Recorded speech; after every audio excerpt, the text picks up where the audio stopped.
नमस्कार प्यारे विद्यार्थियों, आपके अपने YouTube channel A1 classes SWM में आप सभी का स्वागत है। दोस्तों, आज हम पढ़ने वाले हैं राजस्थान इतिहास के प्रमुख राजवंशों में गुहिल राजवंश के बारे में। तो हम जानेंगे गुहिल राजवंश में कौन सी रियासत आती है तथा उस रियासत के क्या प्रमुख स्रोत है, कौन कौन से राजा थे तथा उन्होंने कौन कौन से युद्ध लड़े थे। तो देखते हैं दोस्तों। तो सबसे पहले हम पढ़ने वाले हैं गुहिल राजवंश। गुहिल राजवंश, गुहिल वंश के हम बारे में जानते हैं। तो दोस्तों, इसके बारे में प्रमुख स्रोत हमारे सामने आते हैं कि इसकी शाखाएं कितनी थी। सबके अलग अलग मत है दोस्तों। इसके अंतर्गत इसमें जो हमारे कवि राजा है मूणोत नेणसी, वो बोलते हैं कि जो गुहिल राजवंश है उनकी जो शाखा है वो 24 शाखा है, 24 शाखा है। तथा जो कर्नल जेम्स टोड है वो भी गुहिलों की 24 शाखाओं का उल्लेख करते हैं। ठीक है दोस्तों। तो दो स्रोत आते हैं। अब क्या नाम है इसका, मूणोत नेणसी बोलते हैं कि इनकी जो शाखा थी वो 24 शाखा थी तथा कर्नल जेम्स टोड के अनुसार भी 24 शाखाएं थी। बात करें हम तीसरे स्रोत की, तो श्यामलदास, कवि राजा श्यामलदास जो थे वो गुहिलों की 36 शाखाओं का उल्लेख करते हैं, 36 शाखाओं का उल्लेख करते हैं दोस्तों। तो इसके 3 फैक्ट हो गए कि इनकी जो शाखाएं थी वो किसके अनुसार कितनी थी। और दोस्तों, क्वेश्चन ऐसे पूछा जाता है। उसके बाद में हम बात करते हैं यहाँ पर इनकी उत्पत्ति की। ठीक है फ्रेंड्स, मेवाड़ के गुहिलों की उत्पत्ति की हम बात करते हैं। तो उत्पत्ति में भी हमारे सामने स्रोत आते हैं दोस्तों। अबुल फजल जो कि महान इतिहासकार हुए थे, अबुल फजल, उनके अनुसार जो मेवाड़ के गुहिल है वो नौशेरवा की संतान है। अबुल फजल, उनके अनुसार नौशेरवा आदिल जो कि ईरान के थे, आदिल ईरान। अबुल फजल बोलते हैं कि जो मेवाड़ के गुहिल है वो नौशेरवा आदिल की संतान है, अर्थात उनके ही वंशज है। ऐसा अबुल फजल के द्वारा मान्यता है। इसके बारे में जो दूसरा फैक्ट आता है वो आता है कर्नल जेम्स टोड का। टोड बोलते हैं कि जो गुहिल है, मेवाड़ के जो गुहिल है वो शिलादित्य जो कि गुजरात के थे, उनकी संतान माना है टोड के अनुसार। इनके बारे में जो प्रमुख स्रोत हमको मिलता है कि इनकी एक रानी थी, इनकी रानी थी पुष्पावती जो कि आज आबू की राजकुमारी थी दोस्तों। पुष्पावती जो कि आबू की राजकुमारी थी। हुआ क्या था दोस्तों, 524 ईस्वी में विदेशियों ने आक्रमण किया था। 524 ईस्वी में विदेशियों ने वल्लभी जो के शासक थे शिलादित्य, उस पर आक्रमण किया था। तो जब जो पुष्पावती है वो अबूर्द माता जो कि सिरोही में है उनके दर्शन के लिए जा रही थी, तो पास इन्होंने वीरनगर के पास में एक गुफा में पुत्र को जन्म दिया। गुफा में दिया इसलिए ही उनको जो नाम रखा गया वो था गुहिल। तो पुष्पावती थी, इनका पुत्र हुआ वीरनगर के पास एक गुफा में, उसका नाम कहलाया गुहिल। तो इसके बारे में रूपरेखा है दोस्तों कि मूणोत नेणसी ने जो शाखा बताई है वो 24 शाखाएं बताई है। बात करें टोड की तो उन्होंने भी 24 बताई है। श्यामलदास के अनुसार भी जो मेवाड़ के गुहिल वंश है उनकी 36 शाखाएं हैं। ठीक है फ्रेंड्स, आगे हम बात करते हैं। तो उत्पत्ति अबुल फजल बोलता है कि जो ये मेवाड़ के गुहिल है वो नौशेरवा वंश था ईरान का, उसकी संतान है। बात करें कर्नल जेम्स टोड की तो वो बोलते हैं कि जो गुजरात वल्लभी के शासक थे शिलादित्य, उनके वंशज है। ठीक है, मेवाड़ की हम बात करते हैं तो इसमें जो जिले आते हैं, मेवाड़ रियासत थी सबसे बड़ी रियासत। इसमें जो जिले आते हैं वो आते हैं भीलवाड़ा, चित्तौड़, चित्तौड़गढ़। आगे हम बात करते हैं इसमें राजसमंद तथा उदयपुर। इसको संयुक्त रूप से पहले मेवाड़ बोला जाता था दोस्तों। ठीक है, तो ये इसके बारे में एक ओवरव्यू सा हो गया है। इसके बाद में हम बात करेंगे कि इसमें कौन कौन से राजा है वो हुए थे। राजा की हम बात करते हैं दोस्तों तो वो है गुहिल। गुहिल इन्होंने 566 ईस्वी में जो मेवाड़ के गुहिल वंश है उनकी स्थापना की थी 566 ईस्वी में, तथा इनको हिंदुआ सूरज के नाम से भी जाना जाता है दोस्तों। किसके नाम से जाना जाता है? हिंदुआ सूरज। हिंदुआ सूरज इसलिए कहा जाता है दोस्तों कि इन्होंने मुस्लिम सेनाओं को पराजित किया था। जो मेवाड़ की जो 24 शाखाएं थी उसमें से मेवाड़ के जो गुहिल वंश है वो सबसे प्रसिद्ध थे। ठीक है, हिंदुआ सूरज कहा जाता है। 566 ईस्वी में इन्होंने स्थापना की थी तथा जो 24 शाखाएं थी उसमें से मेवाड़ के जो गुहिल है वो सबसे प्रसिद्ध थे। आगे हम बात करते हैं तो महेंद्र सेकंड। कौन दोस्तों? महेंद्र सेकंड। महेंद्र सेकंड की हम बात करते हैं तो जो भील थे इन्होंने भीलों से कर अध्यारोपित कर दिया था।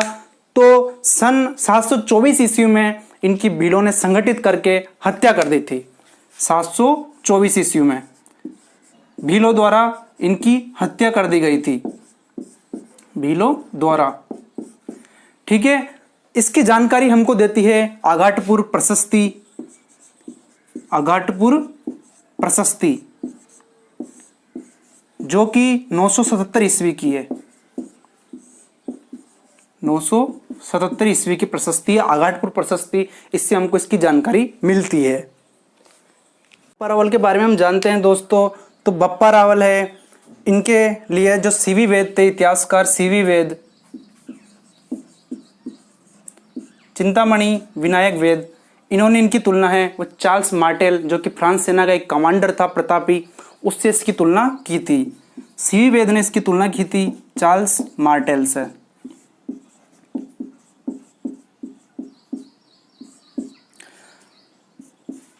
बप्पा रावल है, इसने मेवाड़ में सबसे पहले सोने के सिक्के चलाए थे 115 ग्रेन के।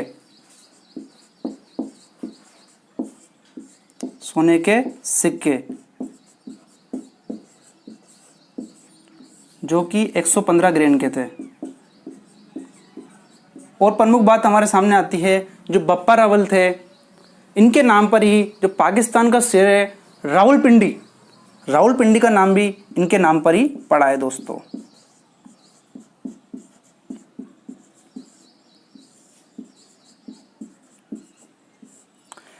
इनकी कुछ उपाधियां हैं दोस्तों, उसमें सबसे पहले उपाधि आती है कि इनको बोला जाता है हिंदुआ सूरज। इन्होंने भी मुस्लिम सेनाओं को हराते हुए जब ये अफगानिस्तान चले गए थे तो इसलिए इनको बोला जाता है हिंदुआ सूरज। दूसरी उपाधि आती है इनकी, वो आती है राजगुरु। ये राजाओं में सबसे श्रेष्ठ थे इसलिए इनको बोला जाता है राजगुरु। आगे हम बात करते हैं इनकी तीसरी उपाधि की, तो इनको बोला जाता है चकवे। इन्होंने चारों दिशाएं जीत ली थी दोस्तों, इसलिए इनको बोला जाता है चकवे। एक बार फिर से रिपीट करते हैं, राजा गुहिल थे, इन्होंने 566 ईस्वी में गुहिल वंश की स्थापना की थी। इनको हिंदुआ सूरज बोला जाता है दोस्तों। ठीक है फ्रेंड्स, इसके बाद में हमने बात की कि जो 24 शाखाएं थी गुहिल वंश की उसमें मेवाड़ के गुहिल सबसे प्रसिद्ध थे। उसके आगे हमने बात की महेंद्र सेकंड की, तो इनको भीलों ने संगठित होकर मार दिया था। इसकी जानकारी का प्रमुख स्रोत है हमारे सामने आगाटपुर प्रशस्ति। बापा रावल की हमने बात की कि इनका वास्तविक नाम है कालभोज, हरित ऋषि के शिष्य थे। मानमौर्य को 734 ईस्वी में इन्होंने हरा दिया था। इसके बाद में इन्होंने नागदा को राजधानी बनाया था, वहीं पर ही एकलिंग जी का मंदिर है इन्होंने बनवाया था। ठीक है फ्रेंड्स, ये मुस्लिम सेनाओं को हराते हुए गजनी अफगानिस्तान तक चल गए थे तथा इन्होंने अपने भांजे सलीम को वहां पर नियुक्त कर दिया था। इसके बाद में हमारे सामने प्रमुख स्रोत आता है कि जो सीवी वेद है इन्होंने इसकी तुलना है वो फ्रांस के कमांडर थे चार्ल्स मार्टेल, उससे की थी।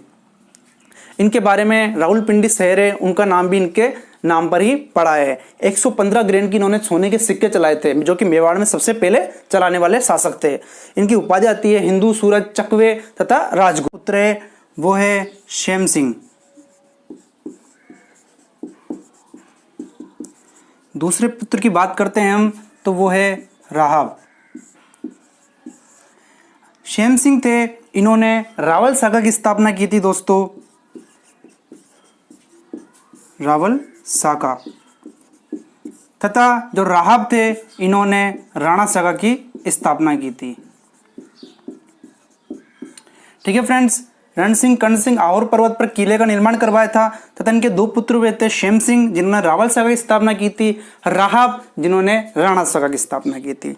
इसके बाद में जो प्रमुख शासक आते हैं दोस्तों, जो कि इंपॉर्टेंट पार्ट है मेवाड़ का, वो है जैत्र सिंह।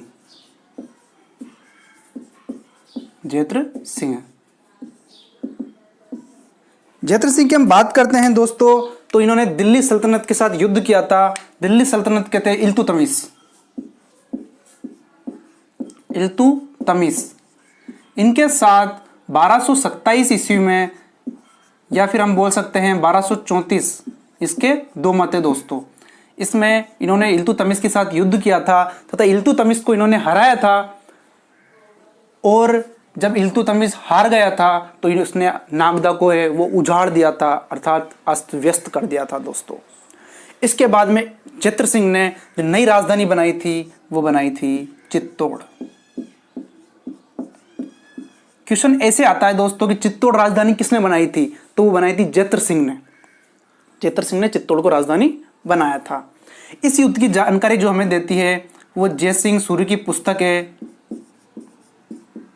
जय सिंह सूर्य की पुस्तक है हमीर मदमर्दन।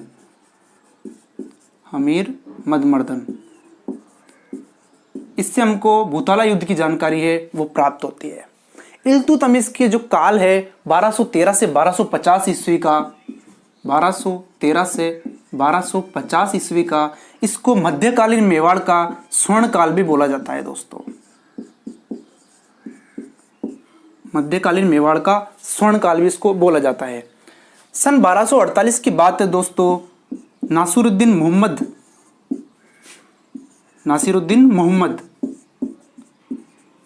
इसने भी आक्रमण किया था दोस्तों। तो क्वेश्चन ऐसे आता है कि नासिरुद्दीन मोहम्मद ने किसके खिलाफ आक्रमण किया था, तो वो थे जैत्र सिंह। ठीक है फ्रेंड्स, इल्तुतमिश के साथ युद्ध कब किया था, भूताला का युद्ध किया था इन्होंने 1234 या 1227 ईस्वी में। चित्तौड़ को नई राजधानी बनाया था। जयसिंह सूर्य की पुस्तक है हमीर मदमर्दन, इससे हमको इसकी जानकारी प्राप्त होती है। मध्यकालीन मेवाड़ का स्वर्ण काल भी जैत्र सिंह के काल को माना जाता है। 1248 में नासिरुद्दीन मोहम्मद को भी इन्होंने परास्त किया था। इसके बाद में जो शासक आते हैं दोस्तों वो है तेज सिंह। तेज सिंह के शासनकाल की हम बात करते हैं दोस्तों, तो 1250 से 1273 ईस्वी के बीच में इनका शासनकाल आता है। 1250 से 1273 ईस्वी के मध्य। इनकी एक पत्नी थी जिन्होंने पार्श्वनाथ मंदिर का निर्माण करवाया था, उनका नाम था जैतल देवी। क्या नाम था दोस्तों? जैतल देवी। इनकी पत्नी थी जैतल देवी, जिन्होंने श्याम पार्श्वनाथ मंदिर का निर्माण करवाया था।